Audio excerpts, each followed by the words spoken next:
Hey guys, Mike here.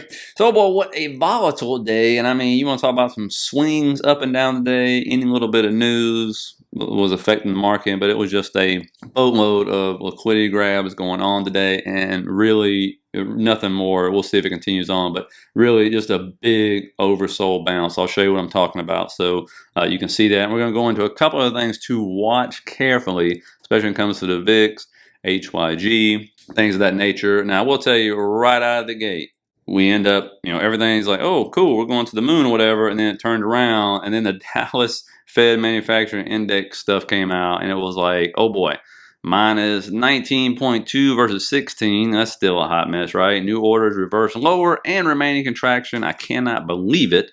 Prices paid edged lower, which was good. Hours worked fell into contraction, not good for people working, obviously. Employment softened, but component remains in expansion, as you can see by this chart right here. It's really going nowhere. I mean, nowhere good. It's still, and that's a downtrend, right, for quite a while here. And something to look at here, again, I always say, I don't root against China. I root against their government, not their country. But, I mean, you can just see, man, I mean, people are like, we are not investing in China. Look at that. I mean, we're talking about 2-decade low here. You got to go back to like 2002 or something to sit there and see these kind of numbers. But you can just see, I mean, it's falling off a cliff. Why? Because the real estate market's a mess. They're defaulting on bonds. It's 70% of their net worth. It's a disaster. And as long as money ain't going there, it's got to go somewhere, right? So we'll see where it's going. But again, I've told you around the globe, it's just a disaster. And that's really bad for the worldwide economy because they are the number 2 largest economy out there, right?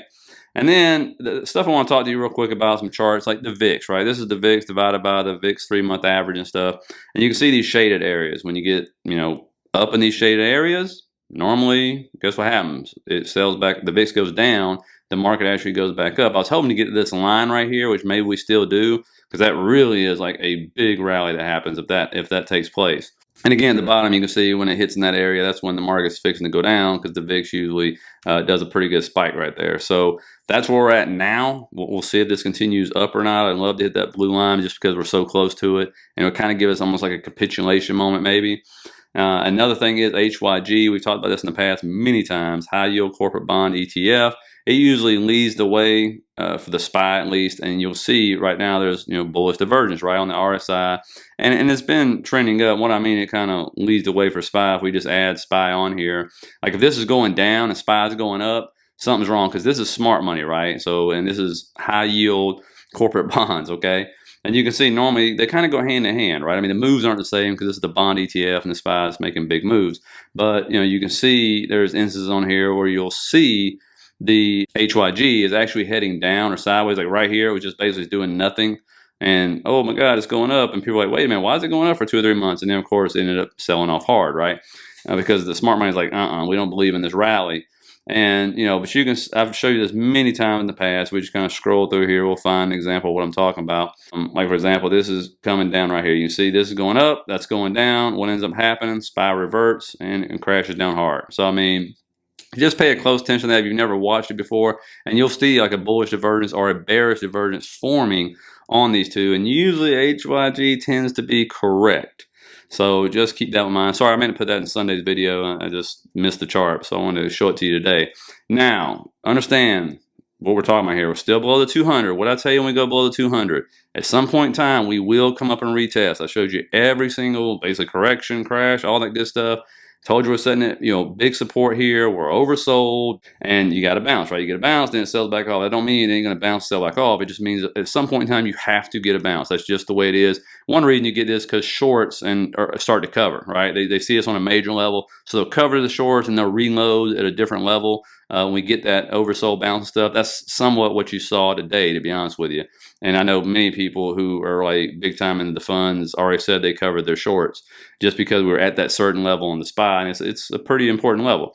But you can see what I'm talking about when we go this 200. I've showed you multiple times. You sometimes break above it, but either way, you get a retest. Now, when you look at the NASDAQ here, and before we continue, guys, please hit that like button there at the bottom. Give it a thumbs up. Helps people find the video. And if you like this kind of content, think about subscribing. I appreciate all you guys' support. This is the one on the Qs here. You can see it didn't even get oversold, but you see it got to the same level the last 2 times. And when we look at this right here, That trend line, we've had 1, 2, 3, 4, I think 5 touches on this thing.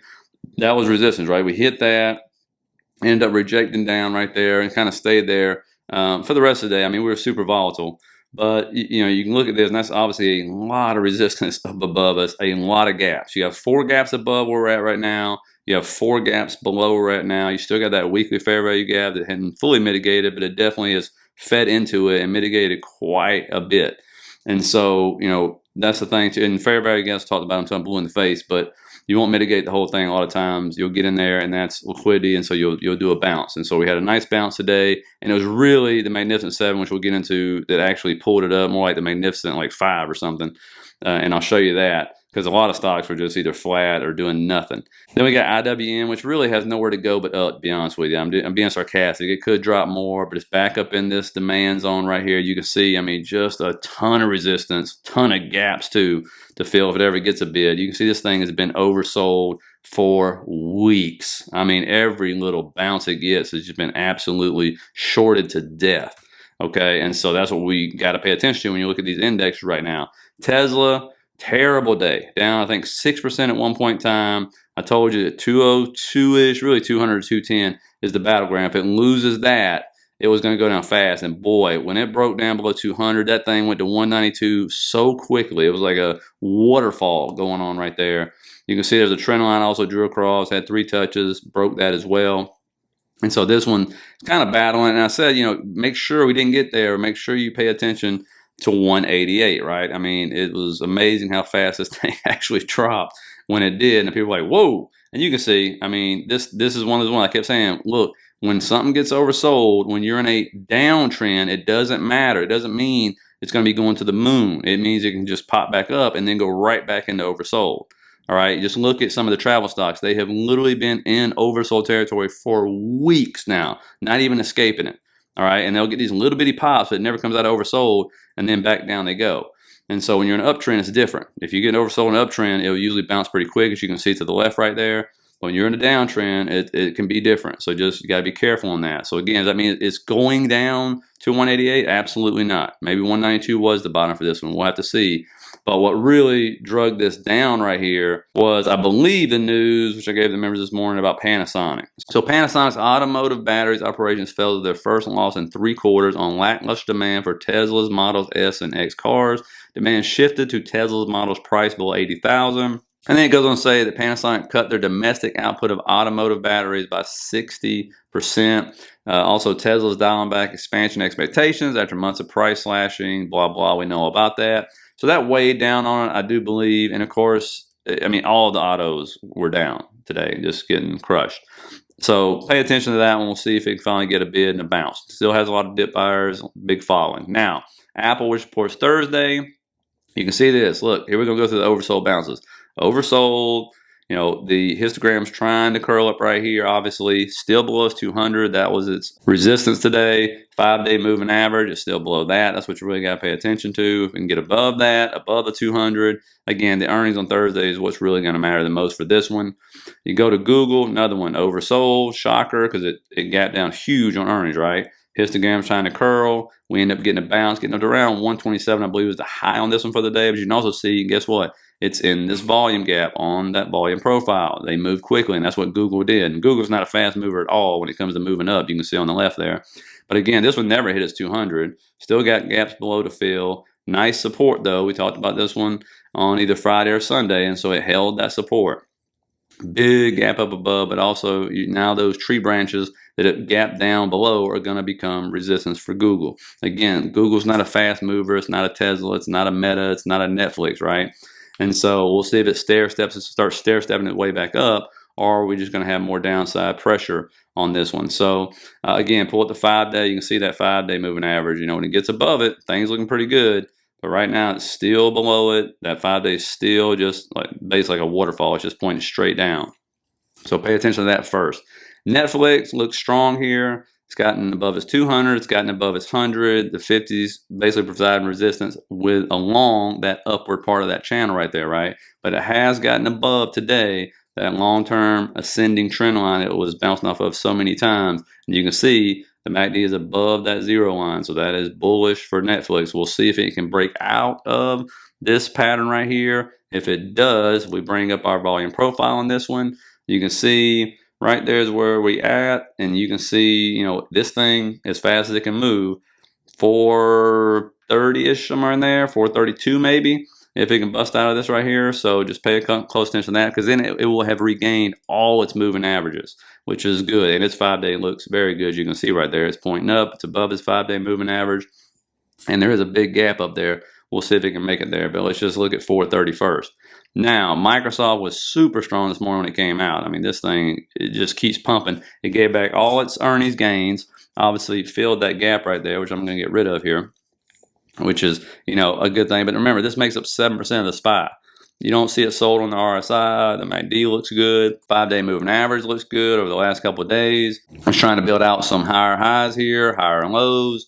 And so, again, it's above that resistance right there. That is a nice support right there for it if it can continue to go. And just understand, as we kind of pull out on this, the skies above this are very thin, right? And I'm going to put this trend line right in here because this bounced off of it 5 times, I believe, now. So we'll just put that as a support, just trying to move its way up. So this one is in an upward channel, unlike a lot of the rest of them. And it actually did have good earnings. It didn't have bad earnings at all. I think it just got punished because of where the market's at. But you can see to the left, that's all-time highs. It's not that far off of it, and you can see the air as far as resistance is very thin. So if the market wants to have a oversold bounce, if shorts start covering all this good stuff, Microsoft has strength to it. Okay, so just keep that in mind right there. Now we move over to Amazon. This was another one since earnings. Again, had good earnings. It's strong. 5-day moving average looks good. It's got these gaps below it, of course, but it also has good support right there. Another gap right above it. It never hit its 200 moving average. The 200 moving average is lining up with that ascending trend line that it's been holding, I think, since the beginning of the year, if I'm not mistaken. Yep, there it is. And so this is another one. It's another one of these magnificent 7. So you got Microsoft was strong on earnings. Amazon was strong on earnings. Their charts are showing strength right here.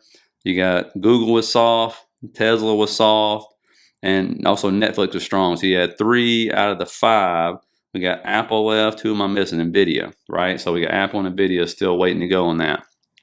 Now, when you pull out, look what Amazon is. Just because of this huge move up to the left, it's kind of like in this volume gap on the weekly right here where it could move. It could absolutely move pretty fast. It normally doesn't move like Tesla and Meta and Netflix. But again, if this thing gets some bulls behind it, absolutely 145 is going to be a key level to watch on this one. Now, Alibaba. I'll just bring this up because obviously Chinese stocks are struggling. China's struggling. This one got back up above this trend line right here. It sold back down. But again, as weak as can be, I'll draw, right. I'll go ahead and add the upper trend line in because now it's back in this falling wedge right here, which normally is a bullish formation. But again, until it does happen, it is what it is. It's just BABA and it's just Chinese stocks. And so they're trying everything they can, but if money's not flowing in, it doesn't really matter. So we'll see if it breaks out. I'll keep you updated on that one. Now, when it comes to earnings, obviously tomorrow you got Pfizer, Caterpillar, JetBlue, Cameco, AMZN, BP. Then you go over and there's AMD, right? So on semiconductor, it was a disaster today. It dropped 20%. We'll see what AMD's got to say. Again, solar companies are still under pressure right here. Caesars, let's see if we actually are still traveling. I've actually been there once in my life. That's about it. And then we got economic data, and you can see right here we're going to have a lot of housing data. You'll have the S&P Case-Shiller. I don't think anybody's expecting anything out of this, to be honest with you. You have Chicago PMI, so pay attention to that because it is after the bell. It's at 9:45, so pay close attention to that one. And then at 10:30, Dallas Fed Services Index and Dallas Fed Services Revenue Index. Because as you saw today, any news that would come out, any data come out after market open, we either send it down or up. And we had a couple of different ones. Even the Treasury issued something today, which I'm not even going to read here because the official one I thought was supposed to be November 1st as far as their issuance and stuff. And I told you about that on Sunday. And so we got I don't know if that's the preliminary or the final one. That's why I'm going to read until I can verify that. But if you saw yields drop in the afternoon, that's why they dropped, even though they started to gain back up. But still, the market's showing it's very sensitive to any kind of data or news right now. And that tends to happen, especially, when you're in this bearish structure we're in right now. So, let's just take a zoom out, look at it, understand every major index is below the 200 moving average and the NASDAQ composite index, right? But the NASDAQ 100, which of course is just mostly made up of 7 stocks, even though there is 100 stocks in there, but the majority is 45% of it is 7 stocks. That right there is not below the 200. It didn't even touch the 200. And so, that's something we just got to figure out which 200 matters, right? And, just keep in mind, we will retest that 200 at some point in time. The other thing people are looking for is like capitulation. And we're going to come down. Well, I think usually you have capitulation after you retest the 200. I can be wrong, but I think I've showed you the charts many times.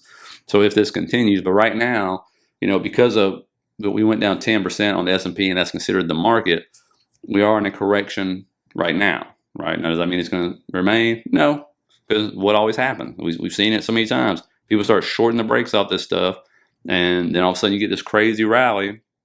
Shorts start covering, that puts fuel on the fire, right? And then it puts to a certain level, and usually you sell back off if that's what's going to continue, right? So just kind of keep that in mind. The market does not go straight up, and it does not go straight down. Simple as that. Even though I know it felt like it was going to go straight up from like March to, what was it, like July or something like that, when the Magnificent Seven and NVIDIA were just going absolutely insane. So anyway, that's where we're at. I hope you guys got something out of it. Let me know if you got any questions or comments and everything. Please hit that like and subscribe button as always, guys. I appreciate each and every one of you and all your support. And I'll see you tomorrow.